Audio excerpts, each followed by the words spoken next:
This video took way too long to make. Descendants is an American musical fantasy TV film directed and choreographed by Kenny Ortega.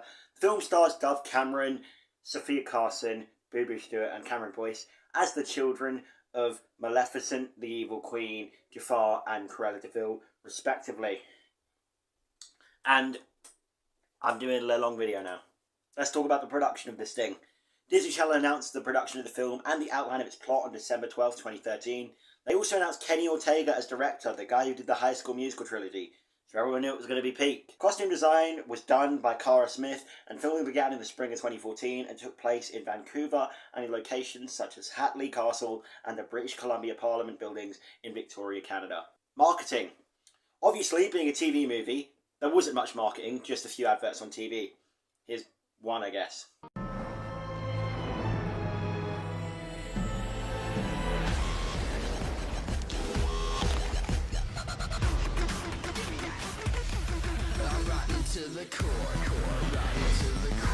I don't know, man. Like, I wish there was more I could say, but I got a lot of waffle on my Jack the Giant Slayer video for yapping, so I'm going to try and keep this one snappy. Now, broadcast. Descendants made its debut on Family Channel in Canada on July 31st, 2015. What the fuck is Family Channel? Does anyone know? Canadians, fill me in. I did some research and I could find fucking nothing. It released at the same time in the United States, and over here in my neck of the woods, the great country of Britain, it released in September. I'll never forgive Disney for making us wait 2 extra months for this pig bit of cinema. Right, enough bullshit. Let's get into the actual film. The film opens on something ripped straight out of Shrek with a little exposition about Belle and Beast from Beauty and the Beast having been married and become king and queen of Auradon, which is basically where, you know, this film is set. It's a place where all the Disney heroes live, and they have created a prosperous new nation from the surrounding kingdoms and have banished the villains to this thing called the Isle of the Lost, an island slum surrounded by a barrier where magic is suspended. Did I mention that we get all this exposition via an iPad because we need to be modern? It's 2015 now, nobody reads books. Now, 20 years later, their son, Ben, who will soon be crowned king, announces that his first proclamation is to give 4 selected children from the Isle of the Lost a chance to live in Auradon away from the influence of their villainous parents, despite his father's protests. Which is the stupidest thing ever. They have spent their entire lives raised on an island taught to be evil, and his first idea is to go, fuck it, bring him here. Good idea. Couldn't go wrong at all. Real quick, why is Ben king? The Beast isn't dead, he's not too old to rule. He looks in his prime and he looks like Henry fucking Cavill. And Ben is 16. He is not in the right zone of his life to be king, and there is no real reason for him to be. I don't get it. I guess just plot device has to plot device. We meet Carlos, son of Cruella DeVille, Jay, son of Jafar, Evie, daughter of Evil Queen, and Mal, daughter of Maleficent, who is the main character of these 4. Get used to seeing these faces. Anyway, through the opening song of the film, Rotten to the Core, the visuals quickly establish that these guys are arseholes, but they're hardly rotten. They just steal and act rude, no rottener than the average British teenager. I mean, honestly, I have wanted to talk about this for a while. How many times these 2 dickheads on my estate have tried to mug me, and they're in year 7, agitating. They're more evil than these 4 teenagers, but we bull. Anyway, as I go, I'm going to be rating these songs out of 10. Rotten to the Core gets 7 out of 10. It's a decent opener, but it doesn't hold a candle to the other music we'll hear later in this franchise. Before we move on, I want to quickly talk about Mal's name. It's short for Maleficent. It's a very easy way to show very quickly how self-centered these villains are and establish them as, arseholes. We already knew they were, but it's just a new way to show it. It also shows how she loves herself more than her kid, a theme we're going to see present throughout this whole film. Ben picks these 4 to go to the island because, I don't know, their parents were really popular on Disney+. Who knows? On the island, Maleficent instructs the quartet to steal the fairy godmother's magic wand to release the barrier so she could take over Auradon. Oh my god! The evil people are going to do something evil when they are able to. I could not have seen this coming. Ben, you are a fucking idiot! Obviously they agree because they need to prove themselves to their parents, because this trilogy is actually about insecurity and learning to fit in. Good life lessons for stupid mouth-breathing babies, as well as being decent themes for a film like this. Travelling to Auradon Prep, the 4 meet Ben and his self-proclaimed girlfriend Audrey, daughter of Princess Aurora, and they also get to see that Ben goes to a private school. Tory, Tory, Tory. Everyone on this island is a Tory, really. Wait, does that mean that the villains are liberals? Wait, are the Liberals and the Tories even against each other? I know nothing about politics. I don't know why I'm trying to make this comparison. They also meet the fairy godmother, the school's head mistress, and Evie uses her mother's pocket-sized magic mirror to locate the wand in a nearby museum. Boy, wasn't that easy. The pocket magic mirror basically functions as a smartphone, even though they don't have Wi-Fi on the aisle. Real question, what are we fucking with more? The pocket magic mirror or the pear phone from iCarly? Anyway, spiel over, back to where we were. Mal uses her mother's spinning wheel from the museum to put the security guard to sleep, which, real quick, why are we keeping these things, these like, evil, like, objects in a museum? Like, it's not smart. We do this in real life as well, like that fucking Annabelle doll is in a museum. What is wrong with people? Mel has a hallucination of her mother who encourages her to steal the wand and be evil in the best way possible. That being with the song Evil Like Me. Kristen Chenoweth puts her whole bussy in as Maleficent here. This shit slaps 10 out of 10. It's got great lyrics and a snappy beat. I love this one. This one is genuinely fucking great. How can you not admire a song with the lyric finger licking evil to the bone? Anyway, they fail to steal the wand because Jay sets the alarm off and the barrier around it. After learning that the fairy godmother will use the wand at Ben's coronation, the four weigh it out by attending classes, but start to fit in. Jay is recruited into the school's tourney team, which is a sport similar to field hockey and lacrosse, which sounds fucking gay, by the way, just putting it out there. Anyway, Carlos overcomes his fear of dogs, which was instilled to him by his mother, Cruella DeVille. She hates dogs, tried to kill him, that sort of thing. And he overcomes it by befriending the dog on the island, whose name is Dude. Are you joking? Sorry, but this is such a shit name for a dog. We ball, though. This can almost be seen as him embracing his trauma, as his mother has ruined his life by making him hate dogs. So Descendants teaches us to embrace our trauma because it doesn't define us. It doesn't actually teach us that, but, if this video didn't have surface-level analysis in here, it's nothing more than a summary. And who wants to watch those? Oh, wait, that is a very popular thing on YouTube now. This website is going down the fucking drain. Evie, though intelligent, acts vain to impress Chad, Cinderella's son, but ends up doing his homework for him. Yes, Cinderella's son is named Chad, full name Chad Charming. I wish I was joking. Disney was ahead of their time, man. Dopey's son, Doug, encourages her not to pander to others and be herself. He does this because he wants to fuck her. Fair enough. I mean, game is game, pal. Game is game. Also, I have a serious problem with Doug being Dopey's son because that implies Dopey fucks. On one hand, how does Dopey fuck? But I don't. On the other, dub is a dub for short kings. Mal becomes popular using Maleficent's spellbook to improve the looks of Jane and Lonnie, the daughters of the fairy godmother and Mulan, respectively. Jane in particular dislikes her looks, especially because her mother will not use her own magic to change them. It's kind of sad that Jane is so self-conscious, considering she's not even clapped. I suppose it shows how the hero kids are mistreated in their own way. Where the villain kids are neglected by their parents, the hero kids are made to believe they need to be pretty and keep up appearances. It helps to show the comparisons between the two lands, something we're going to see the characters realise, accept and embrace throughout this film, as they learn it's okay to be good. And that will continue more into this trilogy. Another similarity is this whole, obvious naming thing, and how it reflects vanity in the parents. Obviously, Maleficent calls her own daughter Mal, but even the heroes do it. All the kids have the same initials as their parents. Ben is the son of Beast, and Belle, Audrey and Aurora. You get the gist. Anyway, learning that Ben's girlfriend will be seated close to the one during the coronation, which is used during the ceremony, Mal bakes a cookie laced with a love potion and gives it to Ben, who falls madly in love with her, much to the shock of his friends. Particularly Audrey, who is, his girlfriend. I feel like these films gloss over this, but she just drugged Ben. The person we're supposed to root for drugs Ben. Whatever, they're evil. You can drug someone and get away with it in a Disney film as long as you're a villain. And this is a problem also present in the Harry Potter movies. I could really go on and on about how drugging people is seen as a good thing in children's media, but that's a discussion for another day. Anyway, Ben professes his love for Mal with the song Did I Mention? Another banger, 6 out of 10. There's not much I want to say about it, I just like it. Although there is this weird aspect of Did I Mention? It sounds like it's been recorded off someone's speaker. This is also present on Spotify. I really couldn't tell you why this exists, but we ball. Anyway, while on a date with Ben, Mal becomes conflicted with her growing inner goodness and desire to please her mother, unsure of how to react to Ben's feelings towards her. I really don't get this. So Mal drugs him so that Ben will fall in love with her. And then when Ben starts, acting like he's in love with her, she acts surprised. No joke, no meme, is she fucking stupid? What did she think was going to happen? During the school's family day, the villain's children are ostracized after an encounter with Audrey's grandmother, Queen Leah, who hates Mal because Maleficent's curse was the reason she missed Aurora's childhood, which prompts an argument to end the beauty spell that Mal used on Jane. All the other girls back off out of fear that Mal's going to get rid of their good looks too because they're all vain as fuck. It once again shows how they're mistreated by their parents. Good looks and status above not being a douchebag. Ben tries to reassure them that everything will be okay after the coronation, and Doug tries to remain friendly towards Evie, but Chad forces him to distance himself from her. I don't know, because he's a prick. Let short kings fuck.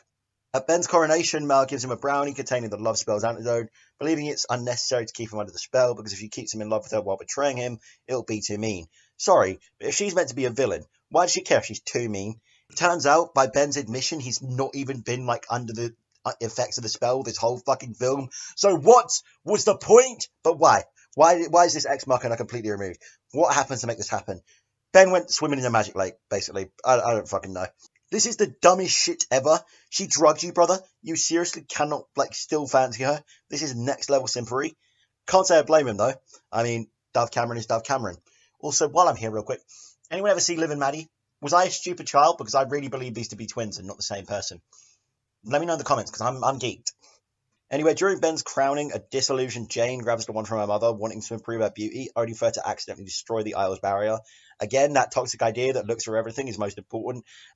And ultimately, it ends up being the downfall, and what brings the villains into Auradon. The shitty parenting of the good guys, well, the supposed good guys, is what causes the bad guys to break out. Basically, it just shows that everyone's just as flawed as everyone. These films, they're pretty good if you pretend that they have any meaning, and force a meaning out of them, like I have done this whole video. Mal takes the one from Jade, but she's torn over what to do. She's encouraged by Ben to make her own choice rather than follow Maleficent's path, and Mal recognises that she and her friends have found happiness in Auradon, and they choose to be good. But instead of this film ending there, Descendants starts this tradition of having these films run for 20 minutes longer than they have to, with Maleficent crashing the coronation ceremony, freezing everyone except Mal, Evie, Jay, and Carlos, and when they defy her, Maleficent transforms into a dragon. No, really? Was this something that happened in the original film? I haven't seen any of these classic Disney films in so long. And we also appreciate how shit the CGI is. TV movie or no, this looks like something I could find on a stock model website. Mal and her friends use a counter spell, turning Maleficent into a lizard. Her tiny size based on the amount of love in her heart. And Mal returns the fairy godmother's wand to her as she unfreezes everyone and tells her not to be hard on Jane. And for some reason, fairy godmother listens. Jane literally destroyed all of Auradon for a rhinoplasty. While the villains watch the celebration from afar, Auradon preps students' party through the night, and we close out on another song. I've been very hit and miss, only really talking about the songs I like, and given that these soundtracks are all really long, and in this one I only mentioned 3 songs, and I will continue to only really mention a few, you can just take that the soundtracks are mid, the films are mid, whole franchise is mid, just click off the video. Don't actually do that, please. I do need the watch time. Anyway, Mal's eyes turn green as she addresses the audience, telling them the story is not over yet, and effectively promising a sequel. Just in case this thing made a lot of money. Alright, analysis complete. Well, analysis. Time to discuss. Descendants is a quick way to make you briefly regret subscribing to Disney Plus, but before you ultimately decide it was kind of fun watch. I can see how I enjoyed this shit when I was 9, but the film is irresponsibly cringe, but I'll give it this, it's got some good moments, and the songs that make my foot tap. I got insane nostalgia here, so not too bad, could have been worse. Now, let's talk about the post-broadcast of this thing. Because I'm bet they glad they promised a sequel, because Disney Tards ate Descendants up like flies to shit, myself included at the time of its release. Descendants was viewed by 6.6 million people on its premiere night, and 10.5 million viewers in early DVR playback. Remember DVRs? Fucking way back when, making me feel ancient. I don't think people record stuff on TVs anymore. Shortly after the premiere air date, ratings showed the film was the 5th most watched original movie in cable history. That is just insane. You can't even deny that is, insane. Descendants was released on DVD on July 31st, 2015, and it was the 5th best-selling home video release of August. By the end of 2015, the physical release had grossed about 11.5 million. Make that 11.5 million and 5 extra quid on top.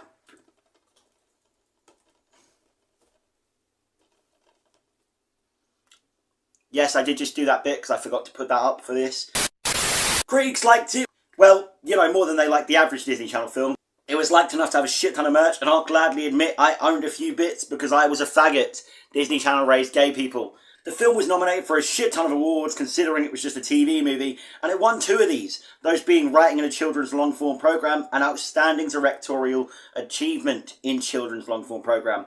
All of this culminated in the film making $177 million on a $20 million budget, so of course there was a sequel in order. Let's talk about it. Descendants 2's production started at 2015 D23 Expo. Disney announced that a Descendants sequel had been ordered. An official announcement was made on Disney Channel's Facebook page on October 15th, 2015. Harriet and McGibson will return as screenwriters and the executive producers of the film for the sequel, and that cast from the first film was expected to return. On June 10th, 2016, China and McClane was announced to be playing Ursula's daughter Uma in the sequel, and in July 2016 it was revealed that Thomas Doherty would play the role of Harry, the son of Captain Hook. Filming began on September 8th, 2016, and like Descendants, mostly took place in Vancouver and Victoria in Canada. Once again, marketing-wise, there was just a few adverts on TV. Again, because of the whole TV movie thing, that just seemed to be the most efficient way to advertise it. Here's one of those adverts. Hey you guys, I'm Dove Cameron from Descendants. Hey! I'm coming for you. In terms of broadcast, Descendants 2 made its debut on Disney Channel in Canada on July 21st, 2017, at the same time as the United States. In the United States, the film premiered simultaneously across 6 Disney-owned networks: Disney Channel, Disney XD, Freeform, ABC, Lifetime and Lifetime Movies. Insane that Disney owned that many TV programs, but I guess, also makes sense. In the UK, the film premiered on Disney Channel and Disney XD on October 20th, 2017. Once again, we're forced to wait for absolute cinema. Now, enough yap, let's get into Descendants 2. The film opens with a sequence of the gang being evil, sort of. It's set to Ways to be Wicked, which is a banger, a far better opener than Rotten to the Core. It's a lot quicker paced and pulled me in way sooner. But I suppose Rotten to the Core is at a disadvantage because it needs to establish the characters. Nonetheless, Ways to be Wicked is a solid 8 out of 10. Anyway, that sequence turns out to be a dream in Mal's head as she struggles with her new celebrity life as the girlfriend of King Ben, putting a spell on her hair, making it blonde, and uncomfortably maintaining a princess-like personality. Yes, I'm aware this was just ripped straight from Shrek 2, but shush. I don't really get why she needs to be blonde to be a princess. I guess there's just some hidden rule prohibiting personality. She confides her issues in the gang, but they're content with their new lives in Oregon. Evie scolds Mal for relying on her mother's spellbook to solve her issues. This could be seen as an allegory for drug use. Evil is intoxicating for Mal and she's experiencing withdrawals as she goes clean. Yes, this is the stretch of the century, but I've got to make a few wild takes for shorts and TikToks. Carlos, wishing to ask Jane to the upcoming Cotillion dance, turns to Mal for help. Mal gives him a sweet that will make him speak the truth, but his dog Dude eats it, magically speaking the blunt truth in English. Yep, we have a talking dog now. No, it won't go away and will be in all of this movie and the next. Yes, it's annoying. Ben eventually discovers Mal's reliance on magic and she comes clean about her insecurities, causing a falling out. Mal returns to the Isle of the Lost, now ruled by her former rival Uma, Ursula's daughter, along with Harry and Gil, the sons of Captain Hook and Gaston, respectively. Why do these knobs end up with such shit names? Seriously? Uma and Gil? These are supposed to be threats, are they? We're introduced to Uma through the song What's My Name, which is a decent introductory song, pretty middle of the road, 5 out of 10. Mal visits hairstyle Dizzy Tremaine, Drizella's daughter, who restores her signature purple hair. This never made sense to me. Mal's whole thing was she could do magic to change her hair, and she continues to do it all the way in this film. So why does she need a hairstylist? Yes, magic is banned here, but only evil magic. Is wanting a sick fade evil? Imagine if Ryan J got a low taper fade. I don't know, I think I'm overthinking Descendants far too much, but you got to do this in a analysis video. Why do I keep mocking these videos? Like, I put time into them and I just mock them. I don't know, self-loathing. Also, the hair thing for each character's hair gets lighter, with each film meant to show how they embrace their lighter intentions the more they're in Oregon. We'll see this theme continue into Descendants 3. Anyway, Harry learns of Mal's return and informs Uma. Ben, Evie, Jay, and Carlos learn of Mal's departure and sneak onto the Isle to find her. The villains teach Ben how to be evil in a song titled Chillin' Like a Villain, which slaps so fucking hard. It continues the trend of being upbeat and snappy while managing multiple vocals without being too cramped. 7 out of 10. Gil recognizes the gang. Ben confronts Mal, who rejects his feelings for both his sake and Oregon's. Ben leaves dejected, only to be captured by Uma. Uma says she wants to see Mal, having wanted her territory for some time, and now she has an upper hand in the form of Ben. Mal and Uma arm wrestle for Ben and the fairy godmother's wand, which Uma wins. Uma then orders Mal and her friends to retrieve the fairy godmother's wand in exchange for Ben's safe return. I feel like we're just doing the same fetch quest we did in the first one. That's because we are. Carlos and Jay return to Oregon Prep, where they create a replica of the one using a 3D printer. Yes, 3D printers were still relevant. Can you tell this film released in 2017? They're caught by Lonnie, Mulan's daughter, who blackmails them into letting her come, having previously been rejected by Jay's sports team based on her gender by Chad because he's sexist. His name is starting to make more and more sense with each passing film. Also, no, that's not a joke. He genuinely only rejects Lonnie on the team because she's a lady. Bro even pulls out the rulebook stating the team needs a captain and 8 men. Uma tells Ben of her bitterness that she and the others were not chosen to go Auradon. Ben takes this into account and invites her to Auradon. But Uma instead plots to make her own way there, stating that it's too little too late. Mal's group returns, handing over the fake wand in exchange for Ben. Uma's a smart cookie and obviously wants to see it in action. Luckily, that stupid dog is here, and because he can now talk, Mal pretends she made it happen with the wand, and Uma hands Ben over. Uma discovers the forgery, the group flee back to Auradon, but Mal and Ben's relationship is still rocky. The villain children come to the terms with the fact they cannot run from their past, and agree to be honest with themselves and each other. Carlos confesses to Jane, but struggles, while Jay appoints Lonnie as the captain of his team. The trend of stretching these films out just a little too much has continued here, with Ben stunning everyone on the ship at the Cotillion by appearing with Uma, who he declares as his true love, and announces he will destroy the barrier on the Isle. Jane unveils a stained glass display Ben commissioned to show his affection for Mal, who realizes he loved her for who she was all along. Suspecting Uma has given him a love potion, Mal confesses her love for Ben and kisses him, breaking the spell. Again, we're just stealing from Shrek 2, but whatever. Obviously, this works because it's a Disney film and love beats out all, I guess. I mean, I wouldn't know, I'm a man slut. Also, can we talk about how big of a hypocrite Mal is? When she poisons Ben with a love potion, it's fine, but if Uma does it, then it's bad. Absolute hypocrite. Fuck Mal. All my homies hate Mal. Enraged, Uma leaps into the water using Ursula's magic seashell necklace to transform into a giant octopus. No joke. Why do we keep getting kaijus in these films? Mal fights back as a dragon. Don't ask, I don't really know either. Maleficent was able to do this too, so I don't know. Maybe she can do it. I mean, maybe this is something Mal would have inherited. Someone please fucking tell me. Anyway, Ben intervenes, quelling the battle, and Uma returns the ring that Ben had originally given her when he had declared her as his true love and leaves. Mal and Ben reunite, Mal surrendering her spellbook to the fairy godmother. Evie requests that Dizzy be allowed to attend Auradon Prep. When Dizzy is offered, she excitedly accepts. We close on another song. Once again, I've been very hit and miss with the songs, only talking about the ones I like. I feel like I spoke about less songs here than I did in Descendants 1, so, we're kind of just faltering on the soundtracks. In a mid-credit scene, Uma addresses the audience, promising the story is not over. They use the exact same sequences as the first film, but it just doesn't hit as hard this time. I mean, it feels like they're only doing it because they know this thing's going to make a lot of money, and that it did. So that was Descendants 2. What are my thoughts? Well, for a sequel, Descendants 2 is pretty alright. Not as good as the first one, but, not a necessary thing. Still fun. We ball. I mean, it for sure keeps the same consistency as the original, especially in songs, which is the most important factor for these films, because, it's a musical at the end of the day. Now, post-broadcast, how did this thing do? In total, the film was viewed by 8.92 million viewers across 6 networks on the night of its premiere. At least 13 million people watched a minute of the film. On Disney Channel, the film was watched by 5.33 million viewers and topped the night on cable television. Although down from the first film, it was still the most viewed telecast on the network since the first film. So, these things do numbers, no matter what, it seems. ABC's broadcast drew 2.41 million viewers, 0.47 million viewers watched the film on Disney XD, and 0.30 million viewers watched the film on Lifetime. 0.26 million viewers watched the film on Freeform, with a 0.08 rating, and 0.15 million viewers watched the film on Lifetime Movies. In delayed viewing, the film rose to a total of 21 million viewers. On Disney Channel, the film placed second in the week, and its DVR ratings with an additional 5.5 million viewers. The biggest view gain on cable television in 2 years, totaling 10.90 million viewers on Disney Channel. The film was nominated for several awards, but won nothing, an unfortunate step down from the first film.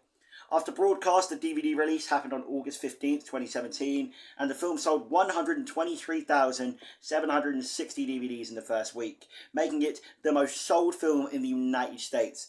Overall, the film sold 837,912 DVDs and made $13 million through home media releases. This was a pretty bad turn in comparison to the original in my eyes, but evidently wasn't enough to tank the franchise because we still have another movie to go through.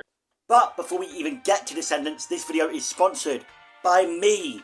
Did you know that insert amount of people watch my videos and aren't subscribed? Maybe subscribe today and I can make this my job. Wouldn't that be great? So I don't have to actually get a real one. Yeah, it looks really bad at the minute, the view ratios, but that's just because the channel's doing very well, so thank you guys. Still, subscribe though. Now, on to Descendants 3. On February 16th, 2018, Disney Channel announced the production of Descendants 3, which Disney scheduled to air in mid-2019. Descendants 3 was written by Sarah Parriott and Joseph McGibson and was directed and executive produced by Kenny Ortega yet again. Wendy Chasfit was a producer on the film, and Ortega, Sarah Parriott, Josanne McGibson and Jasfit also served as executive producers. Mark Hoffling and Kira Son return as production designer and costume designers on the sequel respectively. In addition to playing Dr. Facilier, Jamal Sims also serves as the film's choreographer, along with Ortega, who served as the choreographer for all the Descendants films we've covered so far. This man stuck with the franchise. Hell, he stuck with Disney really, like all throughout the whole time. I mean, guy did the High School Musical, then did this. I'm sure he's done more after. Rehearsals and pre-recording on the film began on April 23rd, 2018 in Vancouver, British Columbia, Canada. Production began on May 25th, 2018, and on July 18th, 2018, it was reported on social media that the production on the film had officially wrapped. Teen Vogue reported that Descendants 3 will be the last film in the series. This remained totally true. Definitely. There are no other films after this one. Foreshadowing is a literary technique in which... So, for marketing for the film, let's have it. Promotional footage for the film was released on the film series' official YouTube channel in February 2018, and in late May 2019, it was announced that the film would premiere August 2nd, 2019. A related short, Under the Sea, a Descendants short story, which features Mal and Uma facing off in an epic underwater showdown, was released on September 28th, 2018. It's basically just a music video, and I'm ashamed to admit that I've seen it more than once for this video. Descendants seriously took over my life while making this. This video took 11 months because I kept putting it off. But I'm sure I'll talk about that more in the obligatory "This is everything that happened while making this video" section that every video essayist puts in their cancer video essays. So, broadcast. On July 11th, 2019, Disney announced it was cancelling a red carpet premiere originally planned for July 22nd, 2019, in the wake of Cameron Boyce's death. The film's television premiere went on as scheduled, dedicated to Boyce's memory. I would also like to dedicate this video in his memory. Bit late, I know, but he did a lot of stuff which impacted my childhood. I mean, Grown Ups, Jessie, this franchise. He was really present, you know, shaped a lot of what I love about media, so thanks a lot, mate. Fuck, this film just took on a really somber tone. Jesus. Fuck it, on to Descendants 3, I need to cheer up. Descendants 3 opens on Mal, Evie, Jay and Carlos visiting the Isle of the Lost to choose 4 new villain kids to take to Auradon. They pick Dizzy, granddaughter of Lady Tremaine, that bird of Cinderella, Celia, daughter of Dr. Facilier, the guy from Princess and the Frog, and Squeaky and Squirmy, the twin sons of Mr. Smee, who is apparently Captain Hook's gay lover if you read the right retarded-ass fan theory. Anyway, as the older VKs return to Auradon, Hades attempts to break through the Isle's barrier, but Mal stops him. Hades is portrayed by Cheyenne Jackson, by the way. Today the kids are to be picked up. Ben, Mal's boyfriend and the king of Auradon, proposes to her. Mal accepts. Ben's ex-girlfriend Audrey seethes with jealousy, and her grandmother Queen Leah admonishes her for failing to secure the family legacy by marrying Ben. Unable to let go of her resentment for Mal, Audrey steals the Queen's crown and Maleficent's scepter from the museum, gaining magical powers and becoming a villain. It's kind of stupid that they just keep these magical artifacts so open, as I mentioned earlier. They really were just asking for this type of thing to happen. Following the theft and Hades' escape attempt, Mal suggests that the best way to protect Auradon is to close the Isle's barrier permanently. She's become a next-level pussy. She's selling out her villain heritage for the bag. Both an admirable and cowardly move in my eyes. Audrey curses Mal with Maleficent's scepter, so she and the other VKs go to the Isle to get Hades' Ember, the only artifact powerful enough to break the scepter's curse. Upon entering the Isle, Mal is freed of the curse, and Celia gets her into Hades' lair. But Hades thwarts her efforts to steal the Ember. He is revealed to be Mal's absentee father, and reluctantly gives her the Ember, warning her to avoid getting it wet. This is because if it gets wet, it will turn evil like in the Gremlins. No, but in actuality, it will not exhibit its powers for her, and that, since she is only half Hades, it may not do everything for her that it does for him. While leaving the Isle, Mal and the others are intercepted by Uma, daughter of Ursula, Gil, the son of Gaston, and Harry, the son of Hook. You know, those guys from the last film. And they agree to help Mal, but only after she falsely agrees to release all the children from the Isle. She's a liar! Meanwhile, in Auradon, Audrey attacks Jane's birthday party with a sleeping curse. Chad aligns himself with her, while Jane escapes into the Enchanted Lake. As the entire kingdom falls under Audrey's spell, she offers to reverse it if Ben will marry her. However, he refuses, which prompts Audrey to turn him into a beast, and she begins turning people to stone. Mal and Uma, vying for the leadership of the VKs, return to Auradon with their friends. Despite their conflict, they eventually work together to find and defeat Audrey. After finding Ben in beast form, Carlos comes in, removing a splinter from his hand, while Jane partially restores him to his human form with the enchanted lake water. This bit of the film is so stupid, like these films really go down from here. I hate this so much. Like, I just want to put that out there. I hate it from this point. At Evie's house, Mal and Uma make amends while Evie wakes Doug with True Love's kiss. Audrey traps them in the house, but they are able to reverse Audrey's spell by combining their magic, and they and their other friends reunite. At the fairy cottage, they find only a shell-shocked Chad. When Mal admits to her plan to seal off the isle permanently, the group breaks apart, and Celia, learning she can never see her father again, drops the ember in the water. After Evie confronts Mal for lying to her and their friends, they all suddenly turn to stone, save for Mal. Audrey takes Celia hostage and attacks Mal, who turns her into her dragon form. Realizing she is Mal's only hope, Uma combines their magic to reignite the ember. Mal defeats Audrey, who falls comatose, and the curses are lifted. Mal and her friends reconcile, and she convinces Hades to use the ember to revive Audrey. Hades does so, but decrees the double standard by which Audrey is immediately forgiven for her crimes, and she is not considered a villain. There's definitely something to be said about the political views in this world and such, but I'm not that guy. I barely understand real world politics, let alone the fake ones of this one. But he is onto something, I'll give him that. Audrey awakens, and she, Mal, and Ben make amends. Don't know how they make amends. I mean, she literally tried to kill you all because she wanted to, I don't know, secure the bag. But, as I said earlier, Mal is a hypocrite. When she decides to do something stupid, like sealing off the aisle to secure the bag, it's fine. But if Audrey does something silly to secure the bag, it's wrong. Mal, biggest hypocrite in the world. Changing her mind, Mal tells Ben that she cannot be Queen of Auradon unless she can help the Isle as well. With Ben and Fairy Godmother's approval, Mal replaces the Isle's barrier with a bridge, and the people of the newly merged society celebrate. It's kind of mad when you think about it. The Descendants 3 ends with segregation being solved. Who knew bridges solved everything? We should have just had a bridge between the different races in our world. Hell, maybe we should try the same with it with the Crips and Bloods, and gang violence while we're at it. Please don't come after me for that joke. Holy shit. In the end, Evie is with Doug, Carlos with Jane, Mal and Ben are engaged, Jay and Gil plan to travel the world together. And Audrey seems to finally have her happy ending, as she seems to become romantically attached to Harry after Uma rejects him. In a mid-credits scene, Mal, Evie, Jay and Carlos race across the bridge to the Isle to reunite with their parents. They don't commit to it and show the parents though, which was one of my big issues with this film. I mean, at the time this was supposed to be a concrete finale, and they don't even bother to pull out all the stops. You know, like bringing back the actors who played their parents in the first one. Oh well, you can't win them all. You may have realised they didn't mention any music here. That's because I completely forgot where the songs actually are meant to go in relation to the scenes in the film, because it's been days. And truthfully, that to me just tells me that it is a bad soundtrack. I mean, even the music in this one is a downgrade from 2. This fucking sucks. So that was Descendants 3. What are my thoughts? Well, Descendants 3 rounds out what turned out to be a pretty huge and oversaturated franchise. And all things considered, it does so okay. Worse than 1, worse than 2. I mean, these films just appear to be getting worse. I mean, you would hope so given the title of this video. I mean, I didn't want to clickbait you. But, yeah, I don't know. Consistently wise, compared to the rest of these films, it locks in. But it doesn't mean that it doesn't have its flaws. But whatever. I mean, don't get me wrong. Alone, they're just getting worse. But you put them together, it's an okay trilogy. It works. This really felt like it was meant to be the end of the franchise, what with all the callbacks to the first 2 Descendants movies. The only thing I really wish we got to see was some cameos from Maleficent in her human form, obviously, because technically she was in the last one as a lizard, but it ain't the same as Kristen Chenoweth putting everything into the performance. But whatever. Cruella, DeVille, Evil Queen, and Jafar, just to really mark this as the definitive end, especially because they were briefly mentioned in the film. I really thought they would go the whole way. They didn't. That just kind of docks points to me with this film, but whatever. Now, you know the drill by this point. We've been doing this for X amount of time on the bar.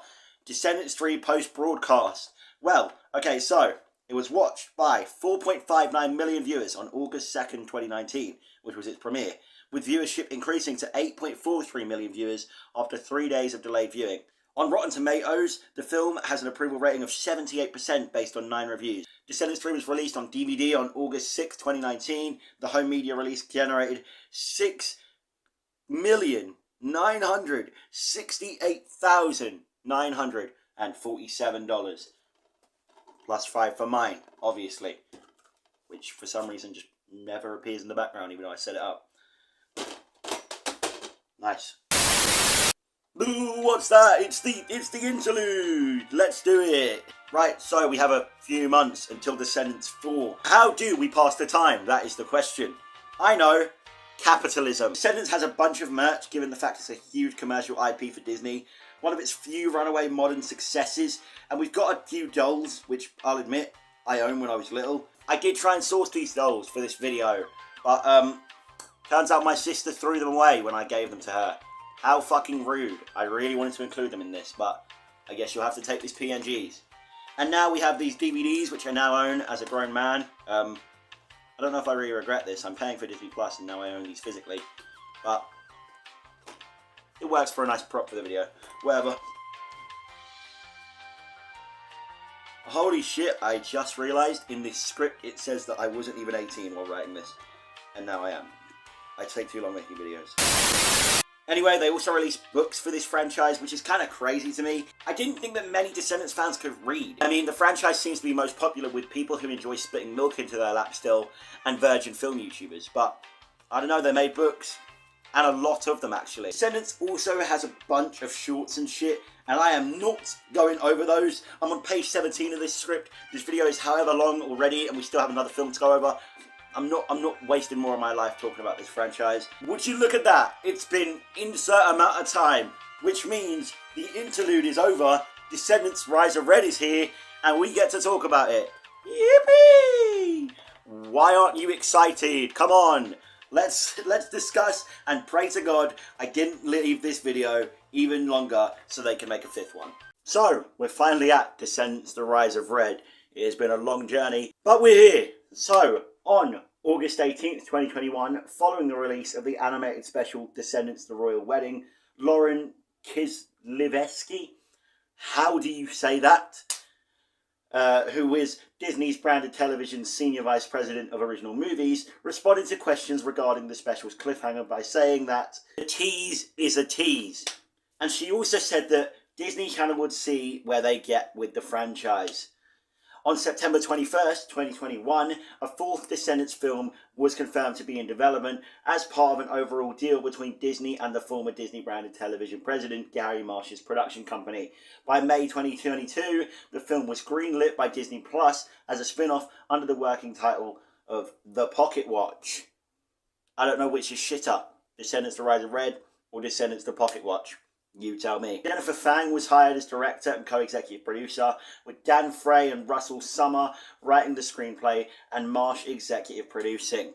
So, all new, production behind it. All new cast as well, presumably. And you would assume that we would see those four from Descendants 3 come back, but that is not true in the slightest. I assume following Cameron Boyce's death, they just wanted to stray as far away from that original four and that original trilogy as possible. On March 21st, 2023, the official title of the film was announced as Descendants The Rise of Red. And the costumes for Descendants The Rise of Red, I'm going to stop saying that, I'm just going to say Descendants 4 because it's getting long every time I have to say it. The costumes for Descendants 4 were designed by Emilia Sosa. Filming for Descendants 4 in early January 2023, under its working title The Pocket Watch, Mark Holfing returned from the original trilogy as production designer, which was good news. Fang said she wanted the choreography during action sequences to still be able to tell an emotional story. And for Wonderland's design, Fang used Alice in Wonderland, obviously the 1951 version, as reference while also drawing inspiration from her previous filmmaking experience. Filming took place in Atlanta. On other days of Canada, we are now in Walking Dead territory. Sorry, I really wanted to make that reference. Beginning at the end of January 2023, with plans to run through mid-March. As I said, they clearly wanted to stray as far as possible from that original trilogy, and so they got a new cast. The featured cast announced at the 2022 D23 Expo included China Anne McClain. She was returning to portray Uma, with Kyle Cantrall as Red and Dara Renee as Uliana joining the cast of the film. In November 2022, casting and announcement revealed that Brandy Norwood would be returning as Cinderella. And she was coming back after playing Cinderella in 1997. Crazy. Melanie Paxton returned to the franchise as the fairy godmother. I mean, as I said, they were going to, change the cast a lot, but I'm glad they kept, those characters that were transferring over and didn't recast them as well. I feel like it would have really separated these films and created even more of a divide than I think fans already see between that original trilogy and this fourth film. Would you believe me if I said Rita Ora was in one of these films?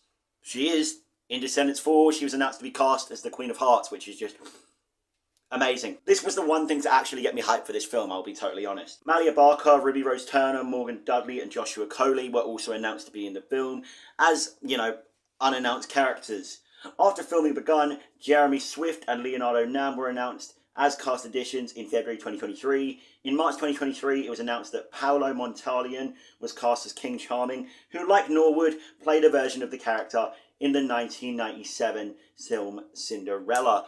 It's just cool to see that they brought back a lot of legacy people playing, their characters. I like that. That's an interesting detail. It was also announced in March 2023 that Alex Benolio was cast as Jack of Diamonds. Rita Ora commented that the star of the previous films, Dove Cameron, helped her prepare for the role of Queen of Hearts by giving her advice about the franchise and the Descendants universe. So despite them recasting this film, changing everything about it, it was nice to see that the original cast didn't seem to care too much, I think by this point they had all very much moved on from the Descendants franchise. I mean, the last one was in 2019, this is 2023. They had a lot of time, and I think even by 2, you could kind of tell their hearts weren't in it and they were just in for paychecks. I don't know. I made my thoughts on Descendants 3 very clear. According to Fang, visual effects were used to enhance the locations featured in the film. I don't know if visual effects were used in the original 3. There's no actual comment about it that I can find. So I'm just going to assume this is the first time they really went ahead and used special effects. That's bullshit, actually. They definitely use special effects. But I think it's just the first time they used it to really enhance locations to the extent they do in this film, because they do quite a bit. Descendants 4 was set to feature 7 songs, both original and from animated Disney films. The first single was What's My Name, Red's version. I'm going to fucking puke. Taylor Swift doing all this version really made me just want to... Will I get in trouble for showing this? It's got a red tip, YouTube. It is not real, don't worry. And that was released on April 26, 2024, along with pre-order for the soundtrack. Who is pre-ordering the soundtrack when they haven't heard it? Who buys soundtracks when they haven't heard it? I don't know this. That just seems like a waste of money. What if you don't like the soundtrack? People are weird. The soundtrack was released on July 12th, 2024 to coincide with the film's release. The second single of Red was released on June 21st, 2024. Sorry, this has probably been the longest, production thing that I've done. But there was just a lot of information on this one. There wasn't really on the last ones. But I guess that's just because people didn't really care, but they do now because the franchise was established. But Rise of Red marketing. Let's have it. Marketing was dead for this one. I'm sorry, but it's true. This was a streaming movie. It didn't have the appeal that, TV movies had. They were big events when they happened. This just felt like, fuck it, we don't have any faith in this. Put it on Disney Plus. And frankly, based on how the film is, they were right to do so. But we'll get there when we get there. I mean, the most marketing this thing had was let Instagram post. And, because there wasn't much hype, I feel like there wasn't enough, people willing to go and watch this, which is why it definitely bombed. I mean, outside of the core people who glaze these films, including myself, I made a video that is looking to be an hour long about this franchise. Of course I like it. But, Jesus Christ. No one cared about this film except me, it seems. Lord, did I post this a lot on my story, and Lord, was I disappointed. Getting ahead of myself again. We will get there. So, broadcasting. The film was released on July 12, 2024 on Disney+, and it made its debut on Disney Channel on August 9th, 2024, which to me just symbolised that this was dead in the water. This franchise is dead in the water. How are you going to delay the, premiere of a franchise primarily known as TV movies in favour of just throwing it on fucking streaming? They should have done it same day if you ask me, but I don't know, they had their reasons. I honestly just hate that this has pretty much become standard practice these days. I have so much I want to talk about when it comes to this topic, and basically how streaming has killed TV and physical. But it's been done a million times before, and I basically already spoke about it in my Physical Media is Better video. Go and watch that if you want. So yeah, this has been the longest segment yet. Let's just get into Descendants: The Rise of Red. Descendants: The Rise of Red opens with a recap of the last trilogy, and that made me feel quite old. I mean, it's been so long that new gens need this because they've probably not seen the others. Following the events of Descendants' the royal wedding, Uma is now the headmistress and principal of Auradon Prep. Anyway, her first order of business is to open the border between Auradon and Wonderland by inviting Princess Red, the rebellious daughter of the tyrannical Queen of Hearts, to join the school. Yep, we're doing Wonderland now. They're really reaching for shit to make for these films. Red and her mother travel to Auradon, where the Queen and Cinderella reunite for the first time since their days at Merlin Academy, the original name for Auradon Prep. The meeting quickly turns hostile as the Queen recalls a traumatic prank she endured at their time during school. During the opening ceremony, as Uma welcomes everyone, the Queen unexpectedly launches a coup with her magical deck of cards, and she takes the attendees hostage. Rita Ora is actually pretty good in this, but that was a given. When Cinderella refuses to bow to the Queen, a reluctant Red is forced to condemn her to treason by beheading, delighting her mother but angering the crowd. In both horror and guilt, Red tries to use a magic pocket watch to go back a few minutes in time and prevent the coup by stealing her mother's deck of cards. But as she goes to do so, she's attacked by Cinderella's perfectionist and kind-hearted daughter, Chloe, accidentally activating the watch and sending both girls to the past, which is when Auradon Prep was still called Merlin Academy. Believing they were sent for a reason, Red and Chloe begrudgingly agree to work together for the sake of their mothers. Posing as exchange students, Red and Chloe enroll at Merlin Academy and meet Ella and Bridget, the teenage personas of Cinderella and the Queen of Hearts, and begin to seek ways to change their present. They're shocked at their mother's personalities, though, with Bridget being nice and Ella not wanting to join the royalty. They all hang out in the courtyard, where they meet the younger versions of the villains and Uliana, who is Ursula's younger sister. After purposely eating too many of Bridget's enchanted flamingo-feathered cupcakes, Uliana turns into a flamingo. I mean, what did you expect them to do? When she does turn back into herself, she decides to take revenge on Bridget. I mean, it was her own fault, but yeah, arseholes be arseholes. Also, costume design is not it in this one. In the original trilogy, every costume felt like it suited the characters, you know, mouse leather and shit, but here it's just le dress. They didn't try. It's all so corporate. This one just feels purely for money, too cinematic, and it removes some of the charm. I mean, I had the same issue when Disney bought Doctor Who and started overproducing it. Anyway, they decide to talk to Ella and find out more, and find out that Uliana hangs out at the Black Lagoon. Red and Chloe overhear the plan to give Bridget a cupcake that will turn her into a monster during the dance, by using a sorcerer's cookbook to do so. Realizing this must have been the prank that turned Bridget evil, Red and Chloe find the cookbook in Merlin's study, and after struggling with the defenses Merlin has put in place, they are successful. However, the villains are able to take it from them, but because the book should not fall into the wrong hands, they are magically frozen, and Merlin discovers them and gives them detention. Red is able to hide the cookbook, and the two of them head back to the present. They return back to when Uma was giving her speech, and the Queen gives the same lines she gave at the original timeline. Red is initially scared that nothing changed, but is relieved to see that her mum is wearing a lighter gown, and creates a series of hearts and bubbles for the celebration. Through narration, Uma informs the audience that this is a happy ending, but she does hint that messing with the fabric of time can have dangerous consequences, and the story is not over yet. So yeah, they're probably going to do a fifth one. God, this video is going to come outdated immediately, isn't it? Let's finish this. So, my review of Descendants, The Rise of Red. This is fucking bad. Review over. No, I'm joking. Okay, so, the Rita Ora is good. You know, that's a given. But this one's too corporate, man. This actually made me miss the OG trilogy. And I'm going to be honest, I just feel kind of empty after, like, this one. I mean, to be real, can you tell I'm over these films at this point? I spent, like, a year chipping away at this video on these films that I don't even think I fucking like that much now. Jesus Christ. A lot happens in a year, I guess. You'll notice I didn't mention a single song in my recap, which I've established means they weren't memorable or enjoyable, which is bad in a musical. But they do get points for sticking to the rule of a character's outfit getting lighter as they get nicer. Doesn't make this a good film, though.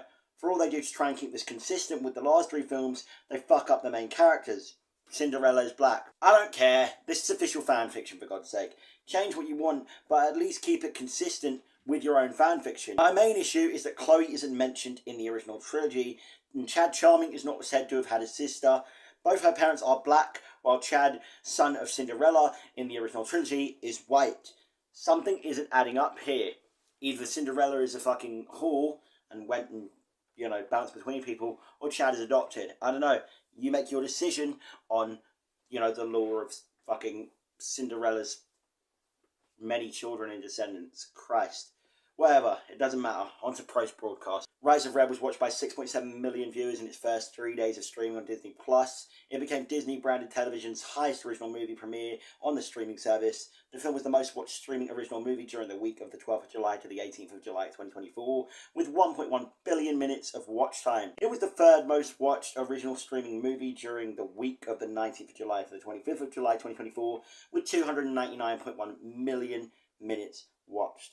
Rise of Red was the fourth most watched streaming original movie during the week of the 26th of July to August 1st, 2024, with 141.8 million minutes of watch time and 1.5 million viewers. According to Flix Patrol, which monitors daily updated VOD charts across the globe, the movie reached Disney Plus's #1 film ranking in the United States on July 27th, 2024, and it reached #2 on August 11th, 2024. Analytics company Samba TV, which gathers viewership data from certain smart TVs and content providers, reported that Rise of Red was the 8th top streaming program for the week of August 5th to the 11th, 2024. On the review aggregator scale website Rotten Tomatoes, 50% of 8 critics' reviews are positive, with an average rating of 5.10 out of 10. Not bad. But over on Letterboxd, the thing has like 1.9. And that is the review site I actually give a fuck about, because, you know, that's what people say. Rotten Tomatoes is a load of bullshit. Lauren Brown West Rosenthal of Parents praised how The Rise of Red reminds viewers that childhood experiences shape who people become, complimented the movie's emphasis on girl power, saying that characters like Red serve as strong female models, and stated the film depicts meaningful conversations between parents and children about personal growth and overcoming challenges. Kaylin Mensah of Radio Times gave The Rise of Red a grade of 4 out of 5 stars and praised the performances of the actors, particularly Kylie Cantrall and Malia Baker, noting their strong chemistry and character development. What fucking development? There was basically none. She complimented the diverse musical styles and the dynamic duets, especially between Cantrall and Rita Ora, and highlighted the film's positive themes of self-discovery, empowerment, and unexpected friendships. Now, you probably sat there and going, fucking sounds woke to me, mate, but were the other three not literally about, like, low women and, you know, female empowerment and, you know, with some males thrown in? You know, I can fuck with that, but the original trilogy had something for guys, hence why I enjoyed them. But this one felt very, I don't know, cut out blokes. They're not the main target demographic. We're not going to bother. Which is kind of gay, in my opinion. You shouldn't cut out, you know, entire demographics just because it's a bit more convenient to go for thingy. Descendants was kind of revolutionary in a way, in that it aimed to be the first, I don't know, female-centric franchise that, you know, boys and girls could watch, and then they sort of just, I don't know, gave up with Rise of Red, in my opinion. John Serber of Decider remarked that the film adheres to the Disney Channel's typical formula, citing vibrant visuals and upbeat atmosphere. He noted that there are new characters and that they're not significantly different from the originals, suggesting fans of Descendants will likely enjoy them, and said that Rise of Red delivers positive messages and an expected feel-good experience. Although without taking any creative risks, which I entirely agree with. This felt very much like a copy-paste of the original three, but like without anything that made the original three, like, kind of special. I don't know. Disney is becoming a lot more like, let's just churn shit out, let's not bother. Especially with, like, how they're cutting a bunch of Pixar stuff at the minute. I don't know. I don't fuck with that company. Never really fuck with them to begin with. They make good films, but they're not very good with their practices, and they're just getting worse by the looks of it. Jennifer Green of the Common Sense Media gave The Rise of Red a score of 3 out of 5 stars and noted the presence of positive messages and role models. He cited empathy and treating others with kindness, but called the film overstuffed. I don't know, I wouldn't call it overstuffed. In fact, Rise of Red kind of felt empty to me. It wasn't like there was a lot going on, especially compared to the other three. I mean, it was the shortest recap of my bunch. But then again, the films just got shorter with my recaps as we went. Call that me getting really fucking bored of talking about these films, or call it that each one just became more and more mundane and boring until they sort of flatlined with 4. Who knows? In July 2024, the soundtrack for Descendants Rise of Red accumulated over 26 million streams across various platforms, while the hashtag Descendants garnered more than 95 million views in the United States and over 9 billion views globally. The track Red gained significant popularity on social media, generating numerous fan choreography and cover dance challenges on platforms like TikTok and Instagram. I'm not going to show one because I am shit scared Disney will try and claim this video for, you know, showing a millisecond of video and sound or whatever, like they already have done repeatedly while trying to make this. That's post-broadcast, but I feel I owe Rise of Red a fair chance. I gave the original trilogy an interlude when we finished that, and now I'm going to give Rise of Red an interlude because, I don't know, got to stretch out the runtime somehow. No, I'm joking. Fair is foul, foul is fair. It gets one too. The novel Beyond the Isle of the Lost, Wonderland, is the 5th book in the series The Isle of the Lost. Didn't even know that was a series, but apparently it is. And it was published on May 7th, 2024, serving as a prequel to the events of the film. In early July, Mattel released the Rise of Red collection, featuring dolls from Descendants, The Rise of Red, including Brandy's Cinderella, her daughter, Princess Chloe, Bridget, the young Queen of Hearts, Uliana, the younger sister of Ursula, and Red, the daughter of the Queen of Hearts. Each doll includes 11 bendable joints and detailed costume recreations from the film. Some of the dolls were out of stock at certain retailers. Who bought these out? That's what my script says, but now that I realise how expensive the fucking original 3 dolls are now, I think I know who bought these out. Scalpers. And I am now going to go be one of them. I'm going straight to Argos after I'm done filming to go buy some of these and hoard them so when they're worth something. That is a lie. No, I'm not. It's like 11 PM. Tomorrow, though. Also a lie. I'm not spending my money on more Descendants shite for this video. After the film's release, Suzanne Todd confirmed Disney is definitely working on and thinking about a follow-up movie, saying that after the end of The Rise of Red, the consequences of time travel in the sequel, there will be good and evil turns for sure. Disney, please don't make another film. They didn't do well. No one really wants to see them anymore, I don't think. And also it means that I have to update this video and it will basically immediately be, like, outdated. Don't do that, please. This took ages. So, ultimate conclusion on the franchise. I can't believe we're finally here, but I have a lot to say. Ranking worst to best, 4, 3, 2, 1. So basically, they just get worse. Why did I do this to myself? But the fact they just get worse does mean my title is not clickbait. Hold that. Descendants, The Rise of Red rounds out what ended up becoming a pretty huge and oversaturated franchise, all things considered, and it does so to pretty varying degrees of success. Alone, all these films are pretty mid, some either bordering on just bad, but together they make a somewhat dumbly enjoyable quadrilogy. Disney's looking to line up Descendants 5, as I just said, and as we know, but I hope they don't. The franchise has been milked thoroughly, and I really don't want to see any more, and I don't think anyone else does either. As I sit here talking about these films with the perspective of having sunk too much time into this franchise, I really can't help but remember Disney Channel and the memories of my now fleeting youth that I've attached to it. There'll never be anything like Descendants or 2010's Disney Channel again, I don't think. I feel like past 2016 they never really made anything that good again. Hell, Descendants 3 is probably the last decent thing to have come out of the channel, which is sad. I wish kids nowadays appreciated a good TV movie. If anything, this little Descendants binge I've done for this video has just shown me my age, as I talk to my younger cousins about these films, and they just write it off because they're not on the internet. I don't know, I guess the TV movie has lost its merit in this age of brain rot and skibbity toilet and such. Then again, Descendants The Rise of Red was on Disney Plus and still hasn't done anything new, so new gens are wrong. TV movies are great. Of course I joke. These movies are bad, frankly, but I wanted to make this because I appreciate them, and you know, they need someone making some sort of good comment on them. Nonetheless, you know, I've grown to appreciate the franchise, even now, I mean years after having watched them, for its cringiness, and I'll probably will be back for a rewatch at some point. Not anytime soon though, my brain is tired of this franchise, but shit is as shit does. I don't mind Descendants. I don't mind any other of the Disney Channel original movies that I probably will cover here if this video does well. I mean, I'm doing one more video at least because I already have the script written down for it. I won't say what it is because otherwise we'll just end up with another, oh, it's coming soon, and it takes a year to make. I've learnt my lesson in just taking my time with that, but we'll get to that in the little rant section that you always have in these long-ass video essays. Into the credits.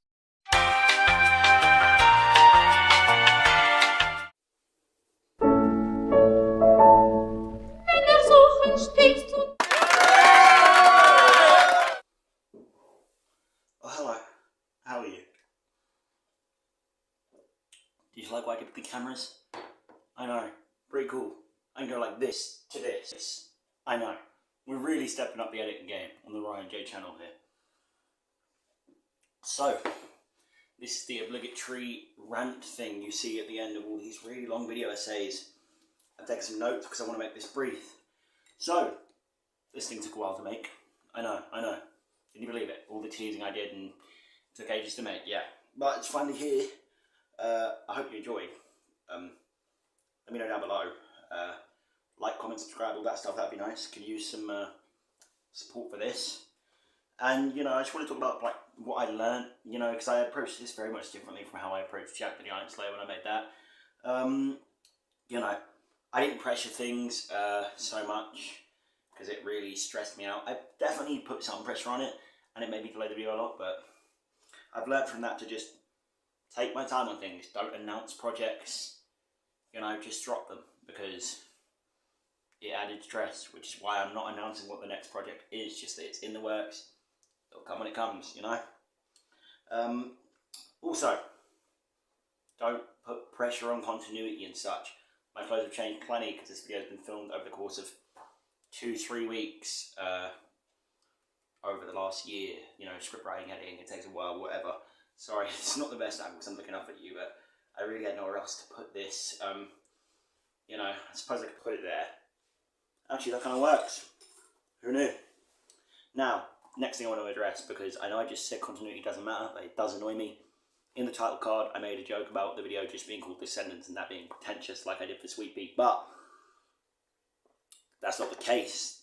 This title has changed to something I think is much better, so just ignore that lol. Yeah, basically everything I've got to say about this video. I don't have as much to say as I did with Chat with Giant Slayer, so I imagine it'll probably stay that way for the next few video says. You won't have this little bit at the end, I know. Try not to weep at the post-credit rant. But yeah, thanks so much for watching. A few more projects in the works.